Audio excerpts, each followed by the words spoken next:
저는 오수진입니다. 올해 58비죠. 서울 강남구에서 피부과 의원을 운영한 지 벌써 30년이 넘었습니다. 남편을 일찍 여의고 혼자 딸을 키웠어요. 쉽지 않은 시간이었지만 그래도 딸아이 하나만큼은 제대로 키웠다는 자부심이 있었습니다. 지우는 착하고 똑똑한 아이였어요. 그 아이가 3년 전 프랑스 파리로 유학을 떠났을 때 저는 가슴이 찢어지는 듯했지만 동시에 뿌듯했습니다. 제 딸이 세계 무대로 나아간다는 게 자랑스러웠으니까요. 3년이라는 시간은 생각보다 길었습니다. 영상통화로 얼굴을 보긴 했지만 화면 너머의 딸은 어딘가 멀게만 느껴졌어요. 그래도 곧 돌아온다는 말에 매일매일을 손꼽아 기다렸습니다. 그리고 드디어 그날이 왔어요. 인천공항 입국장 앞에 서 있던 그 순간을 저는 평생 잊지 못할 겁니다. 설렘 반, 긴장 반으로 출구를 바라보고 있었죠. 사람들이 우르르 쏟아져 나왔습니다. 저는 목을 길게 빼고 딸을 찾았어요. 그리고 보였습니다. 큰 캐리어를 끌고 나오는 지우의 모습이요. 키는 예전 그대로였고 머리 길이도 비슷했습니다. 하지만 뭔가 달라 보였어요. 더 성숙해 보였달까요? 파리에서의 3년이 아이를 어른으로 만들어 놓았구나 싶었습니다. 저는 손을 흔들며 소리쳤습니다. 지우야. 그런데 이상한 일이 벌어졌어요. 지우가 제 목소리를 듣고 고개를 돌렸는데 저를 발견하는데 약간의 시간이 걸렸습니다. 정확히 말하면 0.5초 정도? 찰나의 순간이었지만 저는 그걸 놓치지 않았어요. 마치 낯선 사람을 인식하는 듯한 그 짧은 지연, 그리고 이어진 환한 미소. 엄마, 하고 달려오는 모습은 분명 제 딸이었는데 뭔가 어딘가 미묘하게 어긋난 느낌이었습니다. 포옹을 했습니다. 지우가 제 품에 안겼어요. 그런데 포옹의 각도가 달랐습니다. 예전에 지우는 제 어깨에 턱을 살짝 걸치는 스타일이었는데 이번엔 제 등을 감싸는 방식이었어요. 힘의 세기도 달랐습니다. 더 조심스럽고 더 계산된 느낌이랄까요? 그리고 향기. 예전 지우는 은은한 비누 향이 났는데 지금은 진한 향수 냄새가 났습니다. 프랑스에서 산 거겠지 하고 생각했지만 그 향기는 제가 아는 어떤 프랑스 브랜드와도 달랐어요. 보고 싶었어요. 엄마, 지우가 말했습니다. 목소리도 조금 달랐어요. 더 낮고 더 차분했습니다. 저도 그렇게 대답했죠. 나도 엄청 보고 싶었어. 하지만 제 목소리는 떨리고 있었습니다. 이상하게도 눈물이 나오지 않았어요. 3년 만에 만난 딸인데 감격의 눈물 대신 뭔가 모를 불안감이 가슴을 짓눌렀습니다. 공항에서 나와 주차장으로 향했습니다. 지우는 캐리어를 끌며 주변을 두리번거렸어요. 한국 공기가 이렇게 다르구나. 지우가 중얼거렸습니다. 저는 그 말이 묘하게 걸렸어요. 다르다는 표현이 이상했습니다. 3년 만에 돌아온 고향인데 낯설다거나 그립다는 표현이 더 자연스럽지 않을까요? 하지만 저는 아무 말도 하지 않았습니다. 그냥 애가 파리 생활에 완전히 적응했나 보다 하고 넘어갔죠. 차에 탑승했습니다. 지우는 조수석에 앉아 안전벨트를 맸어요. 그 동작마저 달랐습니다. 예전엔 한 번에 딸깍 소리가 났는데 이번엔 두어 번 헤맸습니다. 사소한 것들이었어요. 정말 사소한 것들. 하지만 30년 가까이 딸을 키운 엄마의 눈에는 그 모든 게 낯설게 느껴졌습니다. 차를 출발시켰습니다. 공항에서 우리 집까지는 약 40분 정도 걸립니다. 저는 운전하면서 지우에게 이것저것 물어봤어요.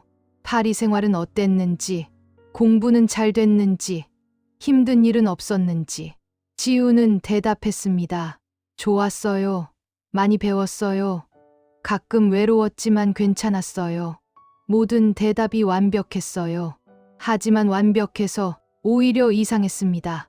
마치 준비된 답변 같았어요. 그리고 결정적인 순간이 왔습니다. 우리 집 방향으로 접어드는 삼거리에서였어요. 저는 당연히 왼쪽으로 핸들을 꺾었습니다. 그런데 지우가 물었어요. 이 길이 우리 집 가는 길 맞죠? 저는 순간 숨이 멎는 것 같았습니다. 30년을 산 집인데 삼거리에서 어느 쪽으로 가야 하는지 헷갈린다고요? 저는 애써 웃으며 대답했습니다. 그래, 맞아. 지우는 아 맞다 하고 고개를 끄덕였어요. 하지만 그 표정이 이상했습니다. 기억해낸 사람이 아니라 확인받은 사람의 표정이었어요. 차 안은 조용했습니다. 저는 계속 운전에 집중하는 척했지만 머릿속은 복잡했어요. 계속해서 생각이 꼬리를 물고 이어졌습니다. 포옹의 각도, 향수 냄새, 안전벨트 매는 방식, 그리고 집 가는 길을 확인하는 질문. 모든 게 따로따로 보면 대수롭지 않은 일들이었습니다. 3년이면 사람이 바뀔 수도 있죠. 외국 생활이 습관을 바꿀 수도 있고요. 하지만 이 모든 게 한꺼번에 느껴지니 뭔가 거대한 위화감이 저를 짓눌렀습니다. 창밖을 보는 지우의 모습이 눈에 들어왔습니다. 아이는 연신 고개를 돌리며 거리 풍경을 바라보고 있었어요. 마치 처음 보는 풍경을 기억하려는 사람처럼요.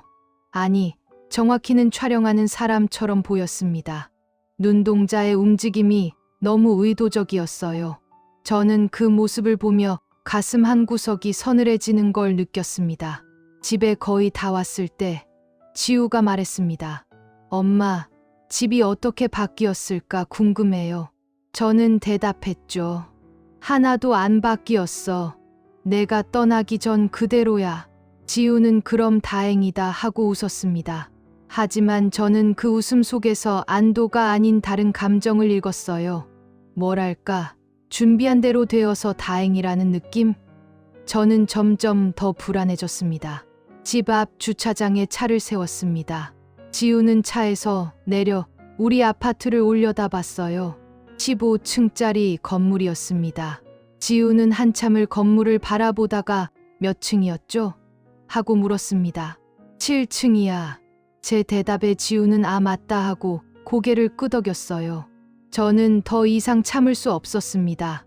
지우야, 너 어디 아픈 데 없어? 괜찮아요. 엄마, 그냥 피곤해서 그래요. 지우의 대답은 여전히 완벽했습니다. 엘리베이터를 타고 올라갔습니다. 좁은 공간 안에서 지우의 옆모습이 보였어요. 분명 제 딸의 얼굴인데 뭔가 다른 것 같은 이상한 느낌. 저는 그 느낌을 떨쳐내려 애썼지만 쉽지 않았습니다. 7층에 도착했습니다. 문이 열리고 우리는 복도로 나왔어요. 우리 집 현관문이 보였습니다. 저는 열쇠를 꺼내 문을 열었습니다. 그리고 지우를 보며 말했죠. 다 왔어. 들어가자. 지우는 환하게 웃으며 네 하고 대답했습니다. 하지만 그 순간 저는 확신했어요. 뭔가 잘못됐다는 걸. 뭔가 크게, 심각하게 잘못됐다는 걸요. 현관문을 열고 들어섰습니다. 지우가 먼저 신발을 벗었어요. 그런데 신발장 위치를 찾지 못하고 잠시 두리번거렸습니다.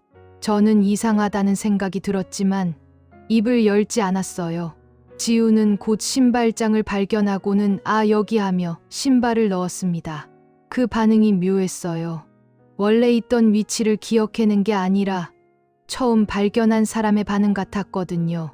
저는 앞장서서 거실로 들어갔습니다. 다 왔어. 내 방은 그대로 두었으니 쉬어. 지우는 고마워요. 엄마 하고 대답했어요. 그리고 복도를 따라 자기 방으로 향했습니다. 그런데 이상한 일이 또 벌어졌어요. 지우가 자기 방문 앞에서 잠깐 멈칫한 겁니다. 마치 어느 방이 자기 방인지 확인하는 것처럼요. 우리 집은 방이 3개입니다. 안방, 지우방, 그리고 작은 서재. 지우방은 복도 끝에서 2번째였어요. 30년을 살던 집인데 자기 방 위치를 헷갈린다는 게 말이 되나요? 저는 부엌으로 가서 물을 끓이기 시작했습니다. 지우가 좋아하던 옥수수차였어요. 아이는 어릴 때부터 옥수수차를 좋아했습니다. 물이 끓는 동안 저는 냉장고를 열어 미리 준비해둔 반찬들을 꺼냈어요. 된장찌개, 배추김치, 시금치나물, 두부조림, 모두 지우가 좋아하던 음식들이었습니다. 3년 동안 얼마나 한국 음식이 그리웠을까 싶어서 정성껏 준비했어요. 잠시 후 지우가 방에서 나왔습니다. 편한 옷으로 갈아입은 모습이었어요. 그런데 입고 나온 옷이 이상했습니다.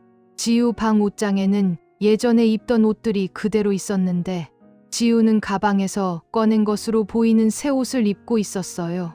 왜 옷장에 있는 옷을 안 입었을까? 하지만 저는 묻지 않았습니다. 그냥 새 옷이 편해서 그러려니 했죠. 식탁에 앉았습니다. 저는 지우 앞에 따뜻한 된장찌개를 놓아줬어요. 많이 먹어. 지우는 숟가락을 들더니 국물을 한 숟가락 떠먹었습니다. 그리고 눈이 커지며 말했어요. 와, 이렇게 맛있는지 몰랐어요. 저는 그 말에 순간 멈칫했습니다. 몰랐다니요?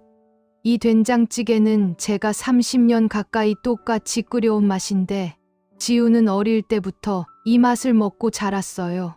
그런데 이렇게 맛있는지 몰랐다니 그게 무슨 말입니까? 배추김치도 드시렴. 제 말에 지우는 김치를 집어 먹었습니다. 역시 눈을 크게 뜨며 맛있다고 했어요. 진짜 한국 김치가 이렇게 맛있구나. 저는 젓가락을 놓을 뻔했습니다. 한국 김치. 지우는 한국 사람인데 왜 한국 김치라는 표현을 쓰는 걸까요? 마치 외국인이 한국 음식을 처음 먹어보고 하는 말 같았어요. 식사 내내 저는 지우를 관찰했습니다.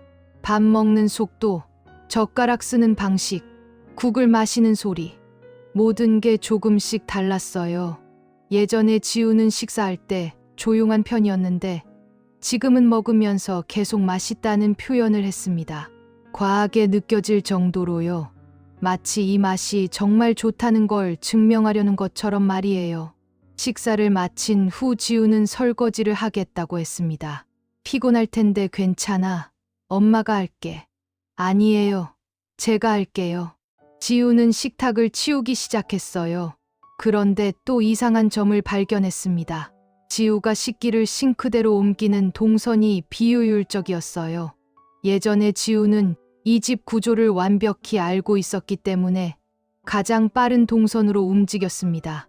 하지만 지금은 마치 처음 이 부엌에서 일하는 사람처럼 어색하게 움직였어요. 저녁이 되었습니다. 지우는 자기 방에서 짐을 정리한다고 했어요. 저는 거실 소파에 앉아 텔레비전을 켰습니다. 하지만 화면에 집중할 수 없었어요. 자꾸만 지우의 방 쪽이 신경 쓰였습니다. 복도 끝에서 들려오는 작은 소리들, 옷장 여는 소리, 서랍 당기는 소리, 가방 지퍼 소리. 밤이 깊어갔습니다. 저는 씻고 나와 다시 거실에 앉았어요. 지우의 방에서는 여전히 작은 소리들이 들렸습니다. 저는 물 한 잔을 마시려고 부엌으로 갔다가 복도를 지나게 됐어요. 그때 지우의 방 문틈 사이로 음악 소리가 흘러나왔습니다. 저는 발걸음을 멈췄습니다. 낯선 음악이었어요. 프랑스 샹송이 아니었습니다. 지우는 파리에 가기 전부터 프랑스 음악을 좋아했어요. 에디트 피아프, 샤를 아즈나부르 같은 가수들의 노래를 자주 들었죠. 그런데 지금 들리는 음악은 전혀 달랐습니다. 동유럽풍의 애잔한 선율이었어요. 제가 평생 한 번도 들어본 적 없는 음악이었습니다. 저는 문을 두드리려다 말았습니다. 그냥 아이가 파리에서 새로운 음악을 발견한 거겠지 하고 생각했어요. 하지만 가슴 한구석이 계속 불편했습니다. 왜 하필 그런 음악일까? 왜 프랑스 음악이 아니라 동유럽 음악일까? 침대에 누웠지만 잠이 오지 않았습니다. 천장을 보며 오늘 하루를 되새김질했어요. 공항에서의 0.5초 지연, 집 가는 길을 확인하는 질문, 신발장, 위치 헤매기, 방문 앞에서의 망설임, 된장찌개와 김치에 대한 과한 반응, 설거지, 동선의 어색함, 그리고 낯선 음악. 모든 게 따로따로 보면 설명 가능한 일들이었습니다. 하지만 이렇게 쌓이고 쌓이니 뭔가 큰 그림이 보이는 것 같았어요. 저는 옆으로 돌아 누웠습니다. 창문 밖으로 달빛이 들어왔어요. 그 빛 속에서 저는 문득 이런 생각을 했습니다. 혹시 지우가 파리에서 너무 힘든 일을 겪어서 기억에 문제가 생긴 건 아닐까? 외상 후 스트레스 장애 같은 거? 그럼 이해가 될 수도 있겠다 싶었어요. 하지만 곧 고개를 저었습니다. 그런 거라면 영상통화할 때 미리 말해줬을 텐데요. 복도에서 화장실 가는 발소리가 들렸습니다. 지우였어요. 저는 눈을 감고 자는 척했습니다. 지우가 화장실 불을 켜는 소리, 물 내리는 소리, 다시 방으로 돌아가는 발소리. 모든 소리가 또렷하게 들렸어요. 그리고 그 소리들마저 어딘가 낯설었습니다. 발걸음의 무게감이 달랐어요. 예전에 지우는 더 가볍게 걸었는데 지금은 조금 더 무겁게 걷는 것 같았습니다. 다시 조용해졌습니다. 저는 여전히 잠들 수 없었어요. 머릿속에서 계속해서 질문들이 꼬리를 물었습니다. 내 딸이 맞을까? 3년 만에 만난 거니까 당연히 변할 수 있는 거 아닐까? 아니면 정말로 뭔가 문제가 있는 걸까? 저는 스스로에게 답할 수 없었습니다. 그저 불안감만 커져갔어요. 새벽 3시가 넘어서야 겨우 잠이 들었습니다. 꿈속에서도 저는 공항 입국장에 서 있었어요.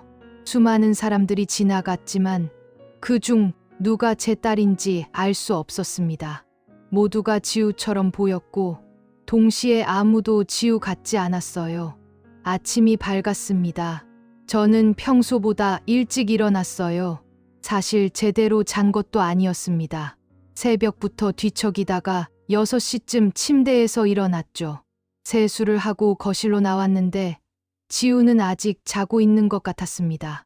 방문이 닫혀 있었고 안에서 아무 소리도 들리지 않았어요. 저는 부엌으로 가서 아침 준비를 시작했습니다. 지우가 좋아하던 계란말이를 만들기로 했어요. 계란을 깨고 소금 간을 하고 팬에 기름을 두르는 일련의 동작들이 익숙했습니다. 30년 가까이 해온 일이니까요. 계란말이가 노릇하게 익어갈 때쯤 지우의 방문이 열렸습니다. 좋은 아침이에요. 엄마. 지우가 말했습니다. 저는 고개를 돌려 아이를 봤어요. 잘 잤어? 네, 정말 오랜만에 푹 잤어요. 지우는 식탁에 앉으며 웃었습니다. 그 미소가 환했지만 어딘가 연습된 느낌이 들었어요. 너무 완벽한 미소였습니다. 식탁을 차렸습니다. 계란말이, 김, 된장국, 밥. 단순하지만 정성이 담긴 한식 아침이었어요. 지우는 숟가락을 들고 밥을 한 숟가락 떠먹었습니다. 그리고 감탄하듯 말했죠. 역시 한국 밥이 최고예요. 저는 또 그 표현에 걸렸습니다. 한국 밥이라니 그냥 집밥이라고 하거나 엄마 밥이라고 하는 게 더 자연스럽지 않을까요? 식사를 하던 중 결정적인 순간이 왔습니다. 저는 지우를 위해 특별히 준비한 음식이 하나 더 있었어요. 새우볶음이었습니다. 새우를 마늘과 함께 볶은 간단한 요리였죠. 지우가 어릴 때 정말 좋아하던 반찬이었는데, 아니, 정확히 말하면 좋아했었어야 하는 반찬이었습니다. 저는 냉장고에서 새우볶음을 꺼내 전자레인지에 데웠어요. 그리고 작은 접시에 담아 지우 앞에 놓았습니다. 이것도 먹어봐. 네. 지우는 아무렇지 않게 젓가락으로 새우를 집어 입에 넣었습니다. 저는 그 순간 숨이 멎었어요. 지우는 새우를 맛있게 씹어 삼켰습니다. 그리고 한 마리를 더 집어 먹었어요. 엄마, 이거 정말 맛있어요. 저는 젓가락을 내려놓았습니다. 손이 떨렸어요. 지우야. 네. 너 새우 먹어도 돼? 제 질문에 지우는 고개를 갸웃했습니다. 네. 왜요? 저는 천천히 말했습니다. 너 어릴 때부터 새우 알레르기 있었잖아. 갑각류 알레르기. 심하게 부어올라서 응급실 간 적도 있고. 그래서 우리 집에서는 새우를 아예 안 먹었어. 그런데 지금 너무 아무렇지 않게 먹어서. 아, 지우가 입을 닦으며 말했습니다. 파리에서 치료받았어요. 탈감작 치료라고 알레르기를 조금씩 없애는 치료요. 그래서 이제 괜찮아요. 저는 지우를 빤히 바라봤습니다. 탈감작 치료? 그게 그렇게 쉽게 되는 건가요? 저는 피부과 의사입니다. 알레르기 분야는 제 전공은 아니지만 기본적인 의학 지식은 있어요. 성인이 된 후에 식품 알레르기, 특히 갑각류 알레르기는 쉽게 치료되지 않습니다. 탈감작 치료를 한다 해도 완전히 사라지기보다는 증상이 경감되는 수준이고 그것도 몇 년이 걸리는 일이에요. 그런데 3년 만에 완치됐다고요? 언제 치료받았어? 제 질문에 지우는 잠시 생각하는 듯하더니 대답했습니다. 작년쯤이요. 파리에 좋은 병원이 있어서 거기서 받았어요. 작년. 그럼 1년 만에 완치됐다는 건가요? 저는 점점 더 의심이 커졌습니다. 하지만 표정에는 드러내지 않았어요. 그래, 잘 됐다. 제 말에 지우는 웃으며 새우를 또 한 마리 집어 먹었습니다. 그 모습을 보며 저는 확신했어요. 뭔가 잘못됐다고. 이건 단순히 사람이 변한 수준이 아니라고요. 식사를 마치고 지우는 방으로 들어갔습니다. 저는 설거지를 하며 계속 생각에 잠겼어요. 새우 알레르기. 그건 정말 중요한 포인트였습니다. 지우는 5살 때 새우를 먹고 아나필락시스 쇼크로 응급실에 실려간 적이 있어요. 온몸이 붓고 숨도 제대로 쉬지 못해서 정말 큰일 날 뻔했죠. 그 이후로 저는 절대 집에 갑각류를 들이지 않았습니다. 그런데 지금 지우는 아무렇지 않게 새우를 먹었어요. 치료를 받았다고 했지만 그게 사실일까요? 저는 휴대폰을 꺼내 검색을 시작했습니다. 성인 갑각류 알레르기 치료, 탈감작 치료 성공률, 치료 기간, 여러 키워드로 찾아봤어요. 결과는 제가 예상한 대로였습니다. 쉽지 않다. 오래 걸린다. 완치 사례는 드물다. 저는 설거지를 마치고 거실 소파에 앉았습니다. 창밖을 바라보며 생각을 정리하려 했어요. 지금까지의 이상한 점들을 하나씩 나열해 봤습니다. 공항에서의 인식 지연, 집 가는 길 확인, 신발장과 방 위치 헤매기, 음식에 대한 과한 반응, 낯선 음악, 그리고 새우 알레르기의 갑작스러운 소멸. 이 모든 게 우연일까요? 점심시간이 다가왔습니다. 저는 간단히 김치찌개를 끓였어요. 지우를 불렀습니다. 지우야, 밥 먹자. 네, 나갈게요. 지우가 방에서 나왔습니다. 그런데 제 눈은 자연스럽게 지우의 손으로 갔어요. 손톱을 보고 있었습니다. 예전 지우의 손톱은 조금 납작한 편이었어요. 제 손톱도 그렇거든요. 유전인 것 같았습니다. 그런데 지금 지우의 손톱은 둥근 편이었어요. 네일 케어를 받아서 그런가 싶었지만 손톱의 기본 형태는 관리로 바뀌지 않습니다. 저는 피부과 의사니까 압니다. 손톱 모양은 유전적 요인이 크고 성인이 된 후에는 거의 변하지 않아요. 식사를 하며 저는 계속 지우를 관찰했습니다. 걷는 자세도 달랐어요. 예전에 지우는 조금 안짱다리로 걸었는데 지금은 일자로 걷습니다. 웃을 때 생기는 주름 패턴도 미묘하게 달랐어요. 예전엔 눈가에 잔주름이 먼저 생겼는데 지금은 입가 주름이 더 도드라집니다. 이 모든 게 제 착각일까요? 아니면 정말로 뭔가 잘못된 걸까요? 저는 혼란스러웠습니다. 의사로서의 관찰력이 오히려 저를 괴롭게 만들고 있었어요.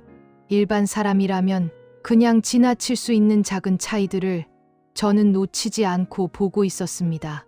저녁이 되었습니다.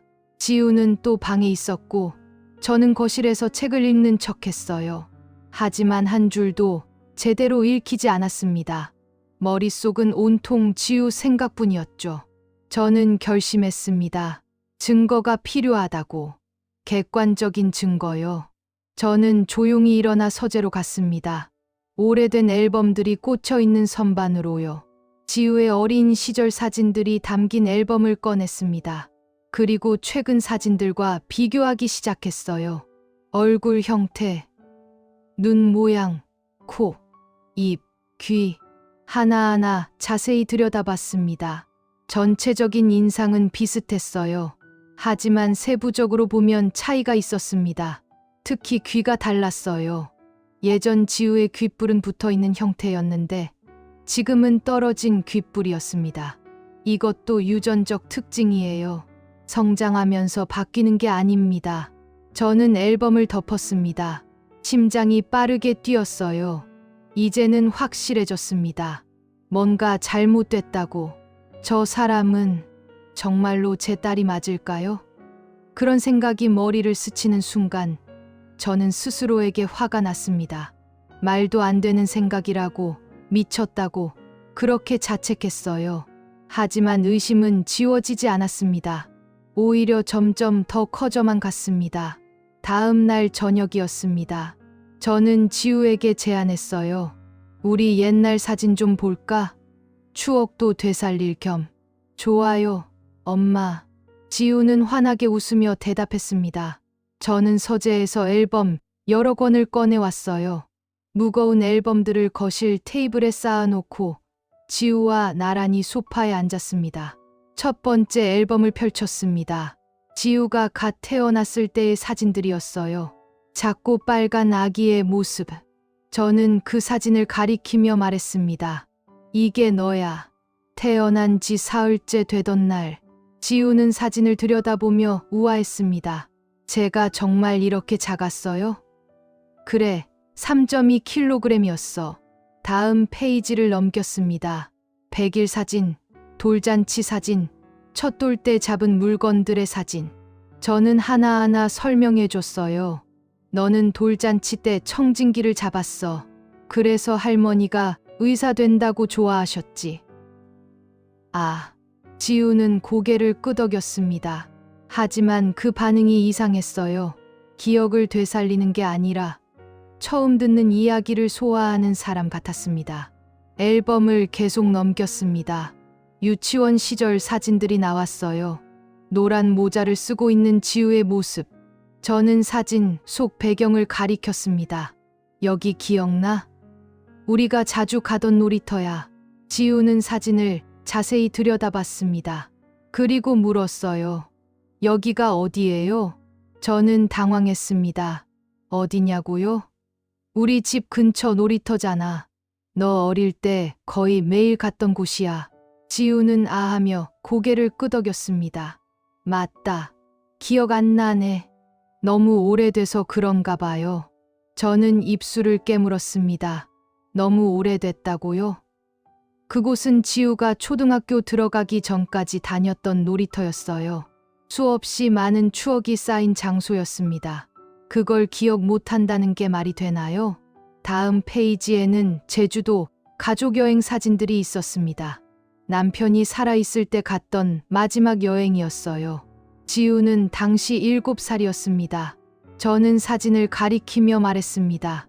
이건 제주도에서 찍은 거야. 성산일 출봉 앞에서. 지우는 사진을 보며 와했습니다. 여기 정말 예쁘네요. 제 말을 듣고 저는 굳어버렸습니다. 예쁘다고요? 여기 갔던 거 기억 안 나? 우리 성산일 출봉 올라가다가 내가 중간에 힘들어해서 아빠가 업고 올라갔잖아. 정상에서 아빠랑 너랑 같이 일출 봤던 거. 지우는 잠시 생각하는 듯 하더니 아 맞다 하고 고개를 끄덕였습니다. 그렇죠. 그랬던 것 같아요. 하지만 그 대답이 진심인지 알 수 없었어요. 그냥 제 말에 맞춰주는 것 같았습니다. 저는 계속 앨범을 넘겼습니다. 초등학교 입학식, 운동회, 현장학습, 중학교 수학여행, 고등학교 축제, 모든 사진마다 저는 설명을 해줬어요. 하지만 지우의 반응은 계속 비슷했습니다. 감탄은 하지만 기억은 하지 못했어요. 그냥 남의 앨범을 보는 사람 같았습니다. 특히 충격적이었던 건 할머니 칠순잔치 사진이었습니다. 지우는 당시 고등학생이었어요. 한복을 입고 할머니 옆에 서 있는 모습이 선명했습니다. 저는 사진을 보며 말했습니다. 이날 기억나지? 할머니 칠순이었잖아. 내가 한복 입기 싫다고 아침부터 난리 쳤던 거. 지우는 사진을 빤히 바라봤습니다.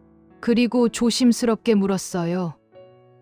이게 우리 할머니세요?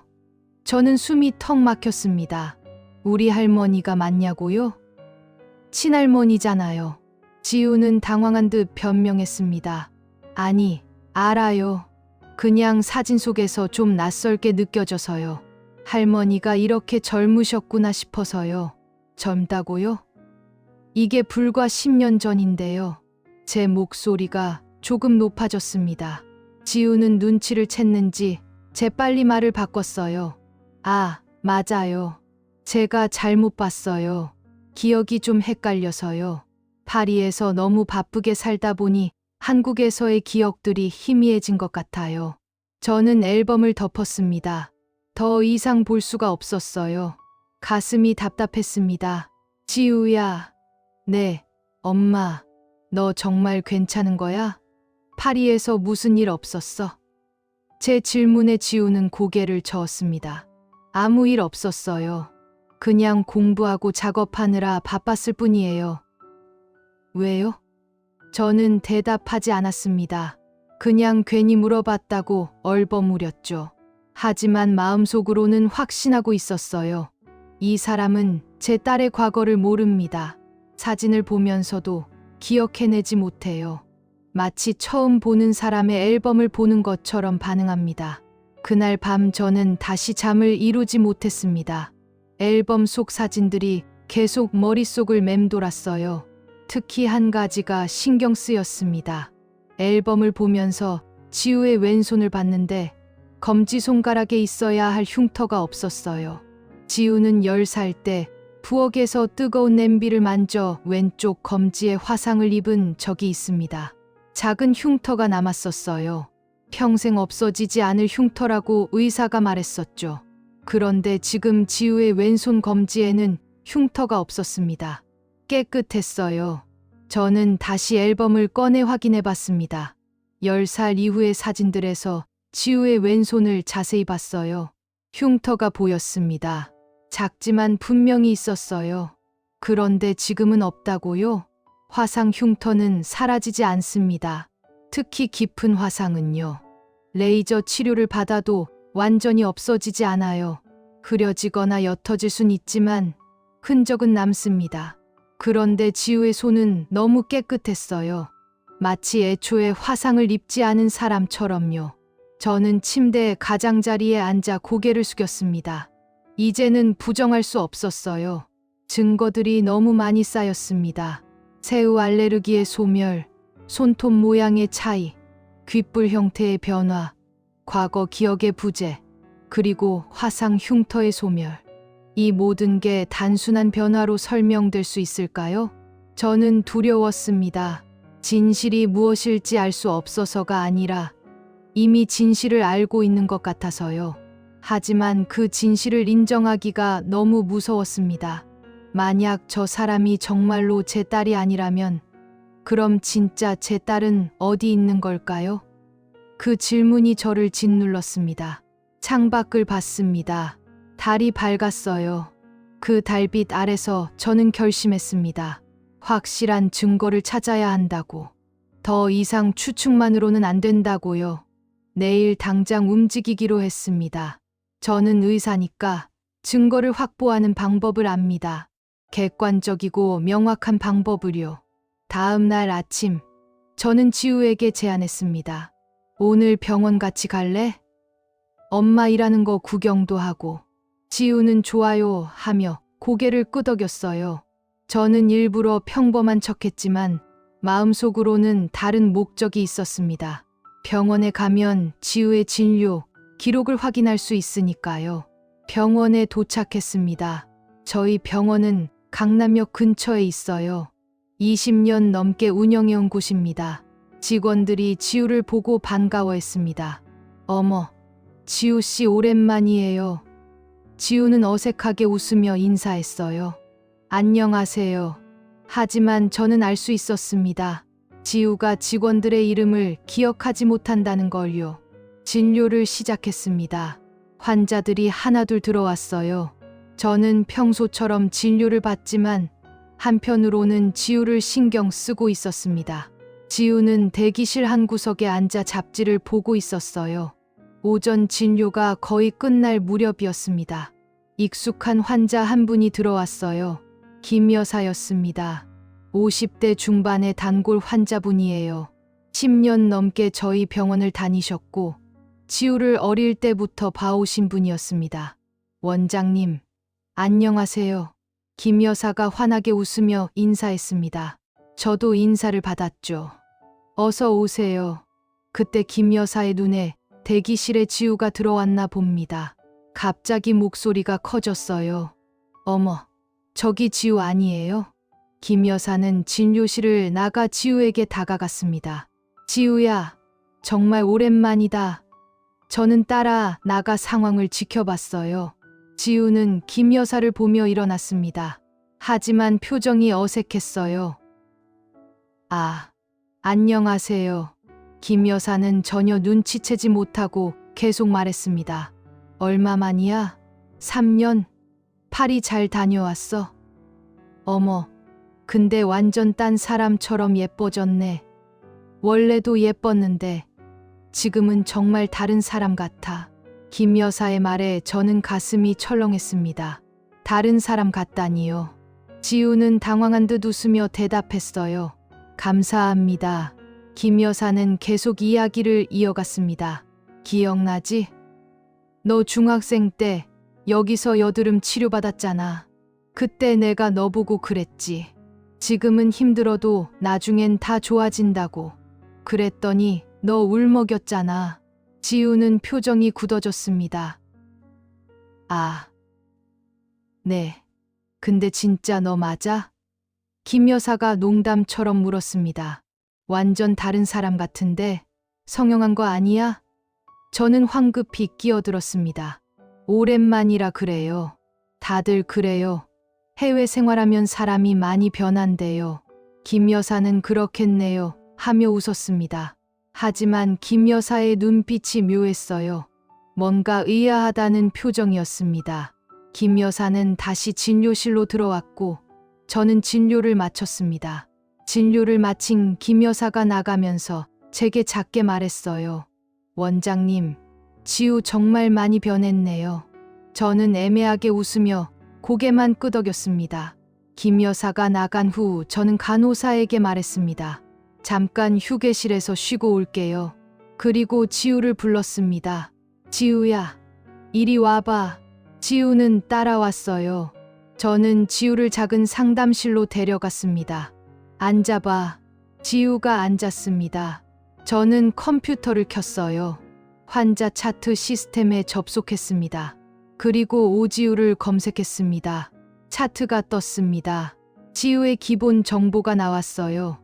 이름, 생년월일, 주소, 연락처, 그리고 혈액형.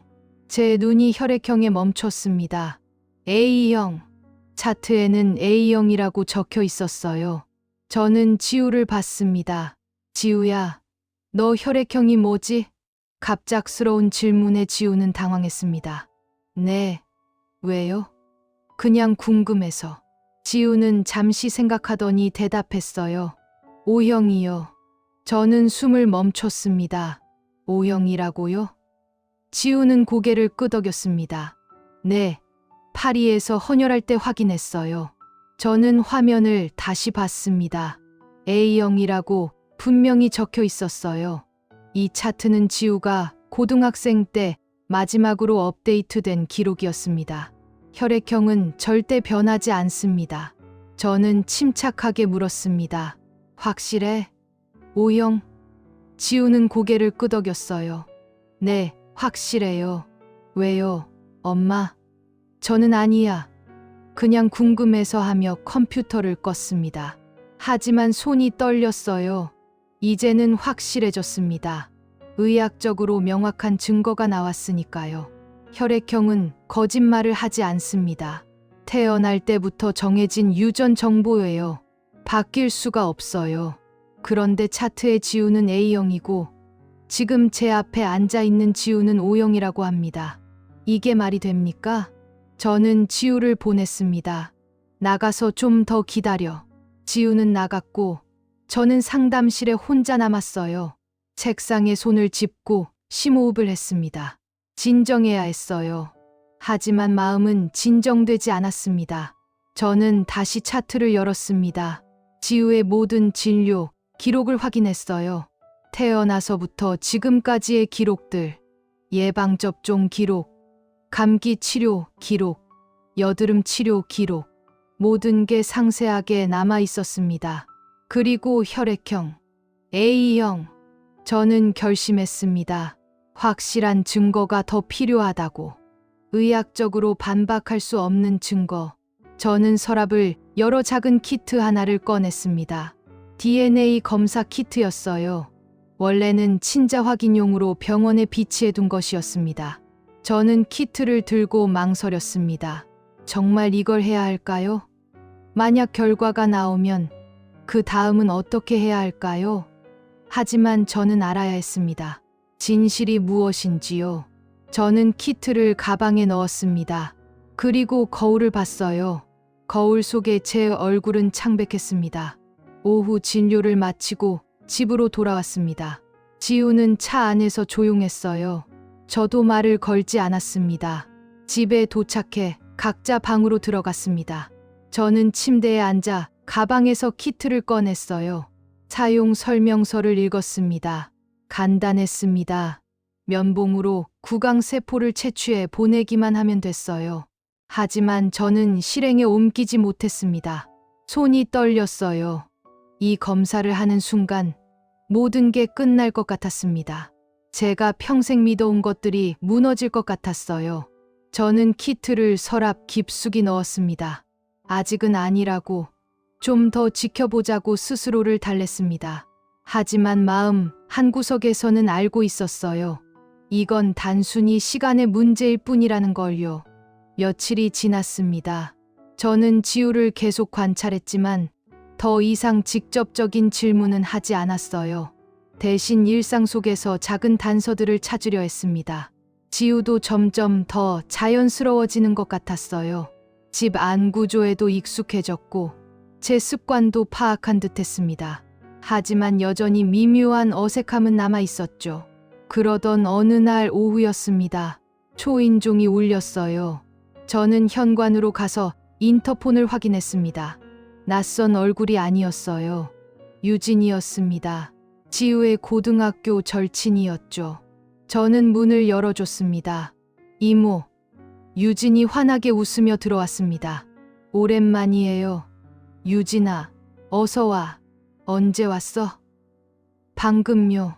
지우 돌아왔다는 소식 듣고 깜짝 방문하려고요. 저는 웃으며 유진을 맞이했습니다. 지우 방에 있어. 들어가 봐. 유진은 신발도 제대로 벗지 않고 지우 방으로 달려갔어요. 지우야. 문을 벌컥 열며 소리쳤습니다. 저는 거실에서 그 모습을 지켜봤어요. 지우가 방에서 나왔습니다. 유진을 보는 순간 잠깐 멈칫했어요. 아주 짧은 순간이었지만 저는 놓치지 않았습니다. 유진, 지우가 말했습니다. 하지만 목소리에 진심 어린 반가움이 느껴지지 않았어요. 유진은 지우를 껴안았습니다. 얼마 만이야? 3년 만이지? 보고 싶었어. 지우는 유진을 어색하게 안아줬어요. 저도 보고 싶었어. 두 사람은 지우 방으로 들어갔습니다. 저는 부엌에서 과일을 깎으며 귀를 기울였어요. 방 안에서 들려오는 대화 소리. 유진은 신나게 이야기하고 있었습니다. 팔이 어땠어? 사진으로만 봤는데 진짜 멋있더라. 좋았어. 지우의 대답은 짧았습니다. 기억나? 우리 고3 때 강릉 갔던 거. 유진이 물었습니다. 저는 손을 멈췄어요.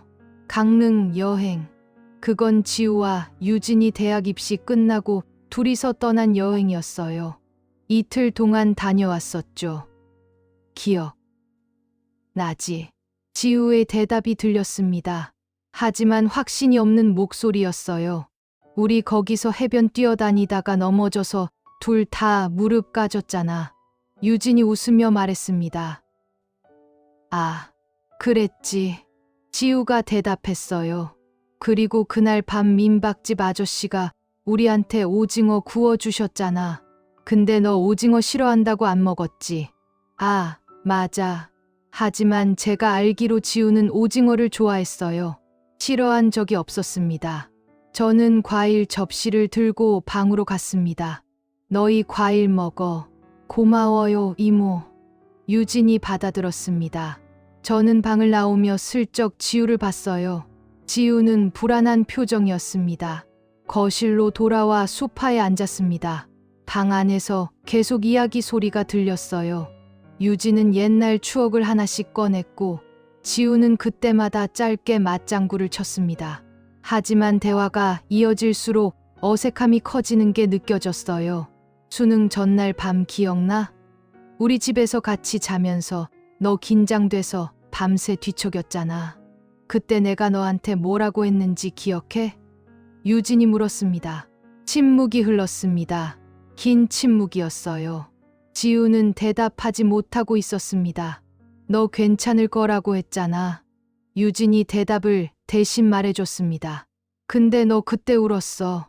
나도 같이 울었고. 아, 맞다. 지우의 목소리는 점점 작아지고 있었습니다.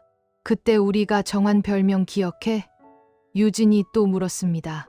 별명? 응. 우리끼리만 부르는 별명. 너한테는 내가. 유진이 말을 멈췄습니다. 기다리는 거였어요.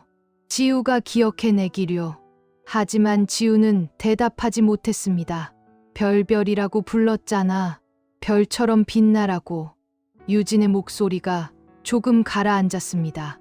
지우야, 너 진짜 기억 안 나? 미안. 파리 생활 때문에 좀. 지우의 변명이 들렸습니다. 아니, 괜찮아.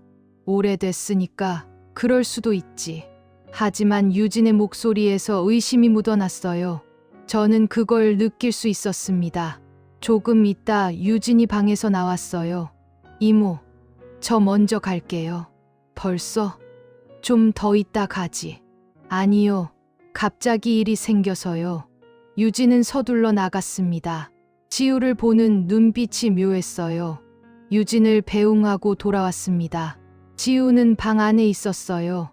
저는 문을 두드렸습니다. 들어가도 돼? 네. 지우의 목소리가 들렸습니다.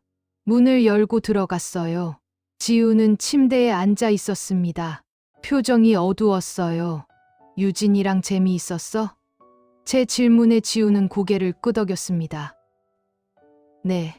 하지만 표정은 그렇지 않았어요. 저는 더 묻지 않았습니다. 그냥 방을 나왔죠.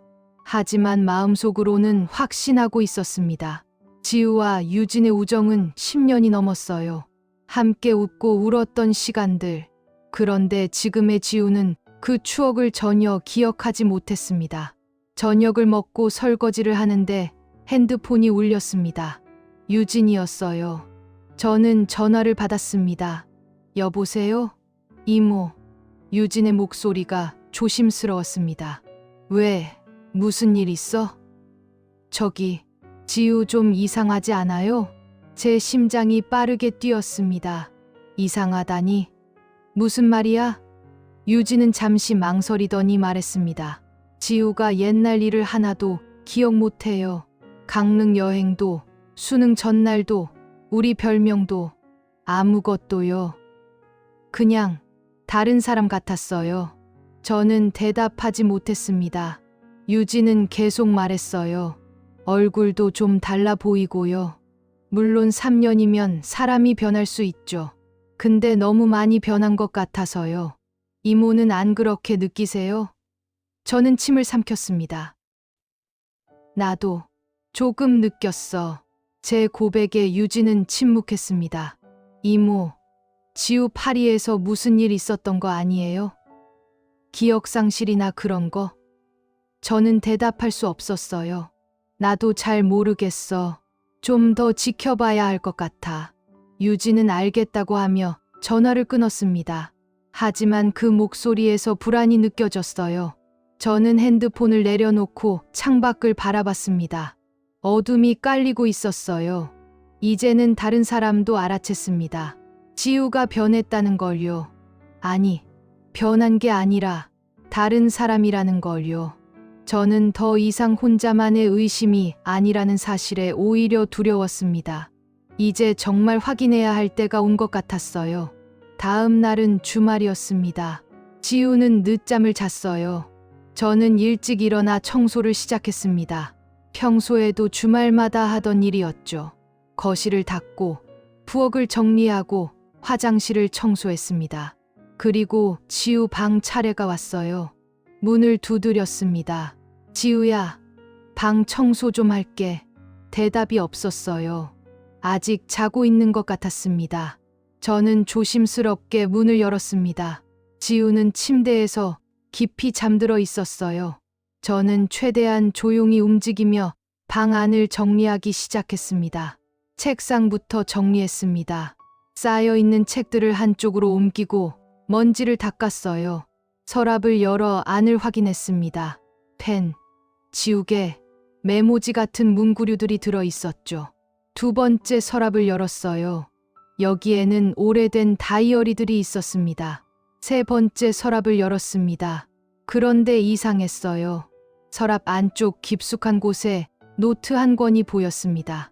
다른 것들과 달리 혼자 숨겨진 듯한 위치였어요. 저는 노트를 꺼냈습니다.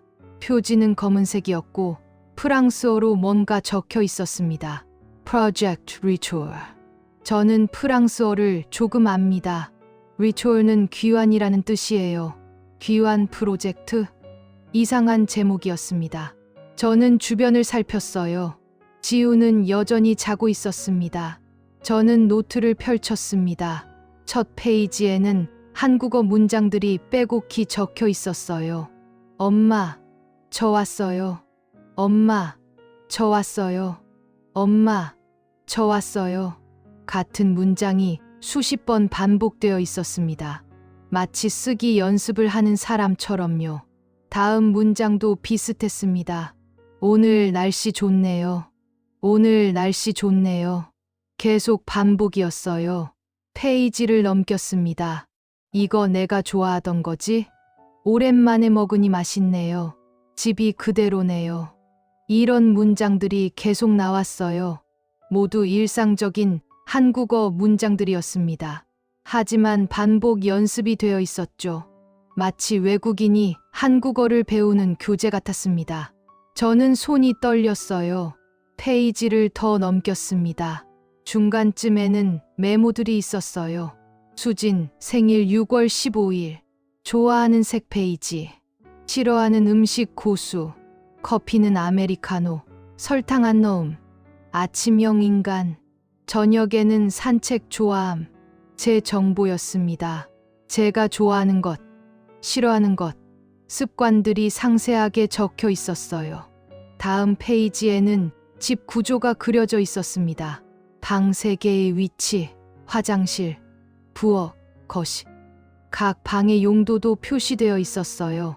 안방, 엄마 방, 두 번째 방, 내 방, 세 번째 방, 서재. 신발장은 현관 오른쪽, 식기는 싱크대 위 선반. 이런 식으로 집 안의 모든 배치가 적혀 있었습니다. 저는 노트를 읽으며 온몸이 굳어갔습니다. 다음 페이지에는 사람들 이름이 나열되어 있었어요.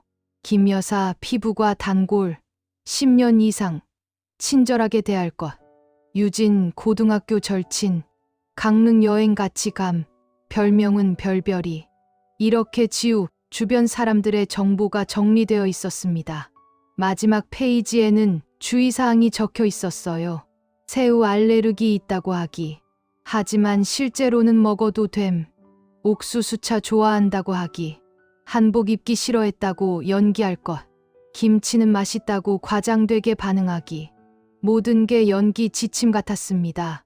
마치 누군가를 흉내 내기 위한 매뉴얼 같았어요. 저는 노트를 덮었습니다. 숨이 막혔어요. 이게 대체 무슨 의미인가요? 지우가 자기 자신에 대한 정보를 정리한 걸까요? 아니면 다른 누군가가 지우를 연기하기 위해 만든 노트일까요? 침대 쪽을 봤습니다. 지우는 여전히 자고 있었어요. 고요한 얼굴이었습니다.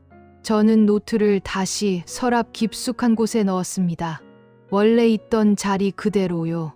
그리고 조용히 방을 나왔습니다. 거실로 돌아와 소파에 주저앉았습니다. 머릿속이 복잡했어요. 노트의 내용들이 계속 떠올랐습니다.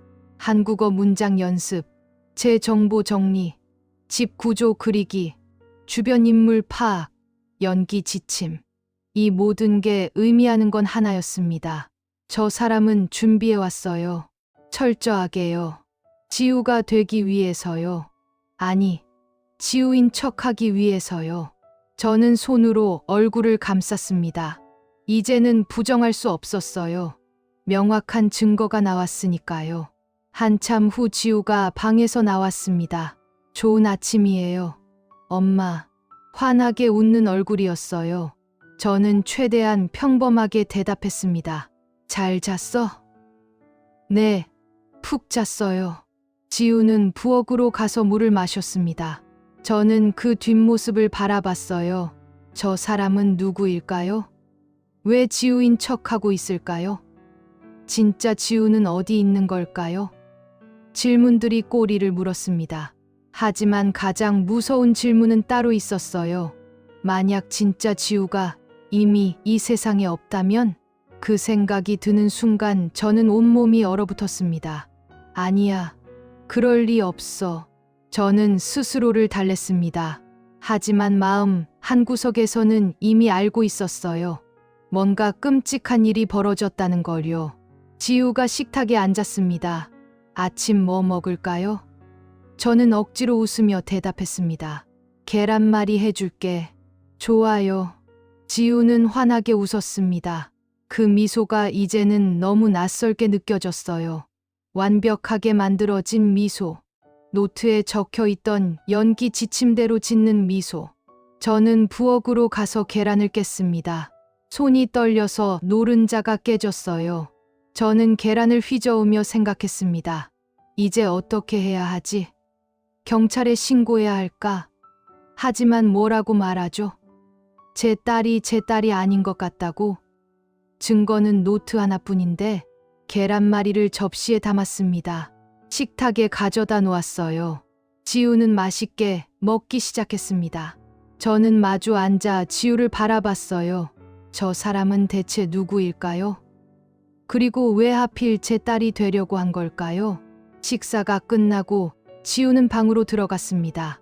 저는 설거지를 하며 결심했어요. 더 확실한 증거가 필요하다고. 노트만으로는 부족합니다. 저는 서랍에 넣어두었던 DNA 검사 키트를 떠올렸습니다. 이제 정말 사용해야 할 때가 온 것 같았어요. 더 이상 미룰 수 없습니다. 며칠이 지났습니다. 저는 아무렇지 않은 척 일상을 이어갔어요. 지우도 평소처럼 지냈습니다. 하지만 저희 사이에는 보이지 않는 긴장감이 흐르고 있었죠. 적어도 저는 그렇게 느꼈습니다. 제 생일이 다가왔어요. 6월 15일. 저는 평소에 생일을 크게 챙기는 편이 아니에요. 그냥 조용히 넘어가곤 했습니다. 하지만 지우는 어릴 때부터 제 생일을 꼬박꼬박 챙겼어요. 아침에 일어나자마자 생일 축하한다고 뽀뽀해주곤 했죠. 6월 15일 아침이 밝았습니다. 저는 평소처럼 일어나 세수를 했어요. 거실로 나왔는데 지우는 이미 일어나 있었습니다. 좋은 아침이에요. 엄마. 지우가 웃으며 인사했습니다. 저는 대답했죠. 응. 잘 잤어? 아침을 먹었습니다.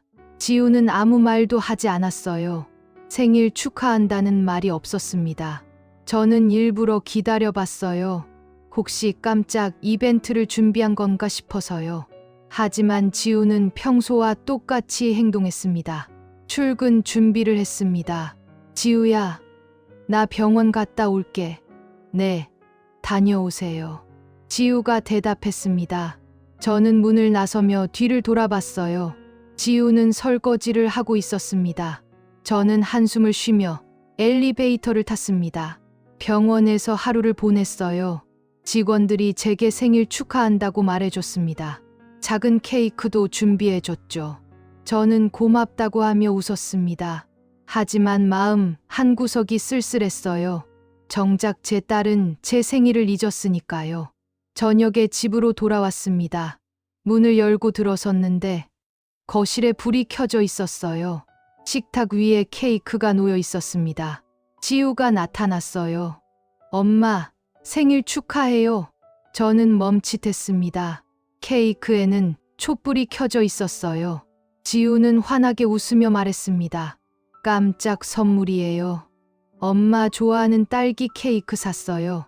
저는 케이크를 바라봤습니다. 예쁘게 장식된 케이크였어요. 하지만 뭔가 이상했습니다. 케이크 위에 숫자 초가 꽂혀 있었어요. 6과 16점, 6월 16일이었습니다. 저는 지우를 봤어요. 지우야. 네. 오늘이 며칠이야? 제 질문에 지우는 대답했습니다. 6월 16일이요. 엄마 생일이잖아요. 저는 천천히 말했습니다. 지우야. 내 생일은 6월 15일이야. 오늘이 아니라 어제. 지우의 얼굴이 굳어졌어요. 표정에서 당황이 역력히 보였습니다. 뭐라고요? 6월 15일. 어제가 내 생일이었어. 제 말에 지우는 케이크를 내려다봤습니다. 초의 숫자가 틀렸다는 걸 확인한 거였죠. 지우는 머리를 감칩니다. 어떻게, 제 기억이 왜 이러지? 저는 지우를 빤히 바라봤습니다. 파리에 있을 때도 매년 영상통화로 축하해줬잖아. 그때는 날짜 정확히 알고 있었는데 지우는 변명했습니다. 최근에 너무 정신없어서. 엄마, 미안해요. 저는 케이크에 촛불을 껐습니다. 괜찮아. 실수할 수 있지. 하지만 제 목소리는 차가웠어요. 지우는 그걸 느꼈는지 더욱 당황했습니다. 정말 미안해요. 엄마, 제가 어떻게... 저는 지우의 말을 끊었습니다. 이제 그만하자. 케이크나 먹어. 케이크를 잘랐습니다.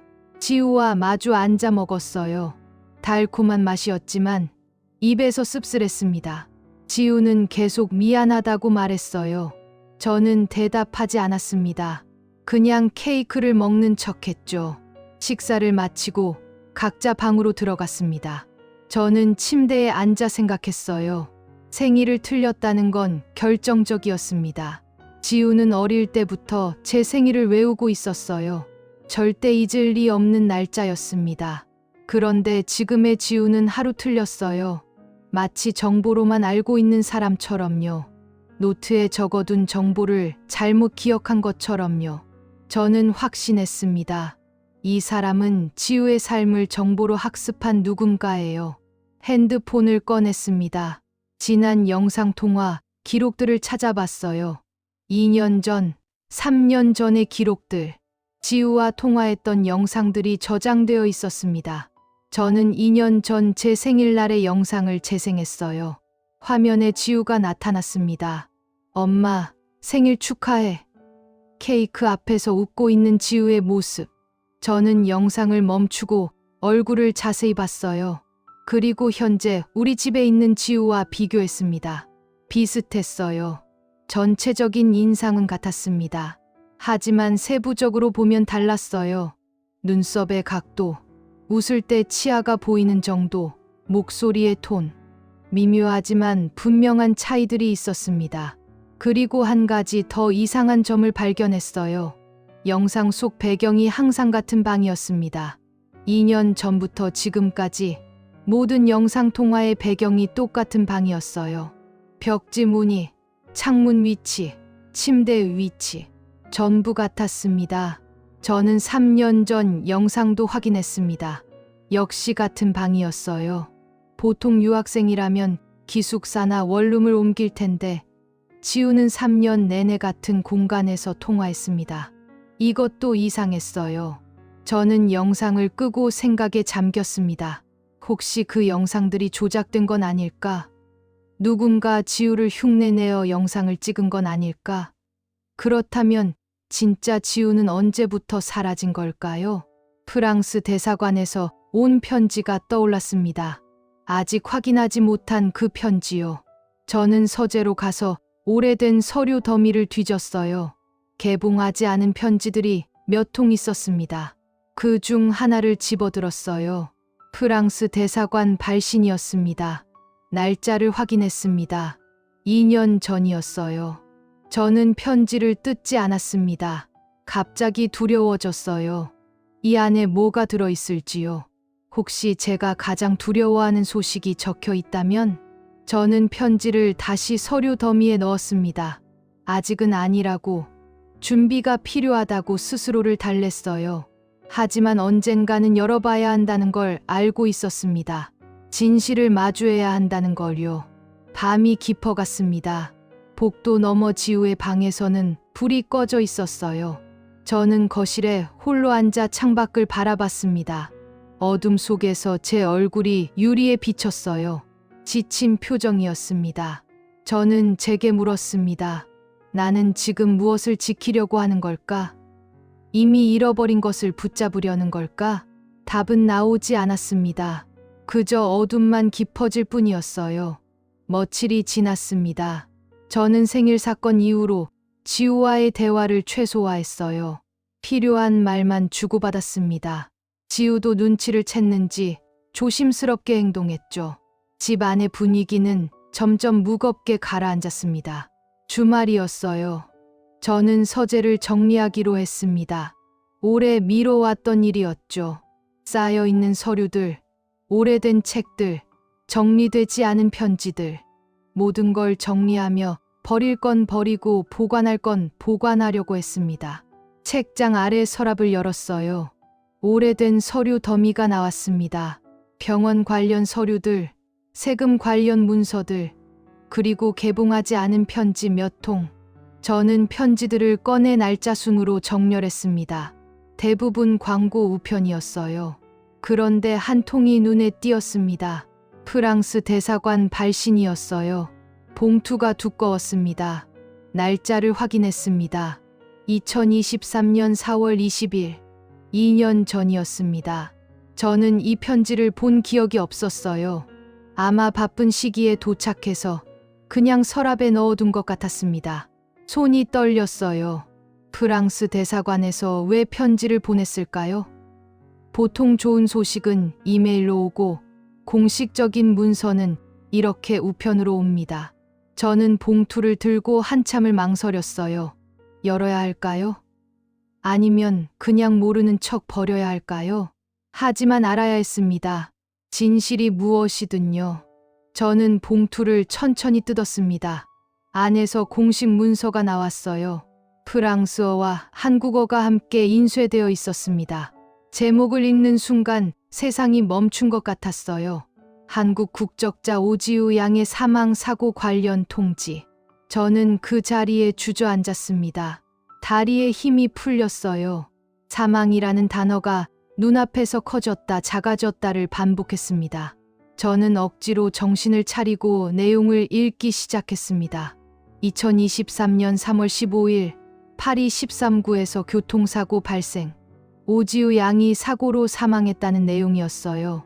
목격자 진술, 경찰 보고서, 병원 기록이 첨부되어 있었습니다. 사망 확인서도 있었어요. 오지우 생년월일이 제 딸과 일치했습니다. 저는 문서를 읽고 또 읽었습니다. 믿을 수가 없었어요.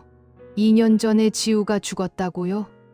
그럼 그 이후로 영상통화했던 지우는 누구였나요? 그리고 지금 우리 집에 있는 사람은 대체 누구란 말입니까? 손이 떨려 문서를 제대로 잡을 수가 없었습니다. 저는 책상에 기대 심호흡을 했어요. 진정해야 했습니다. 냉정하게 생각해야 했어요. 하지만 머리가 하얗게 변했습니다. 아무 생각도 들지 않았어요. 한참을 그렇게 앉아 있었습니다. 시간이 얼마나 지났는지 모르겠어요.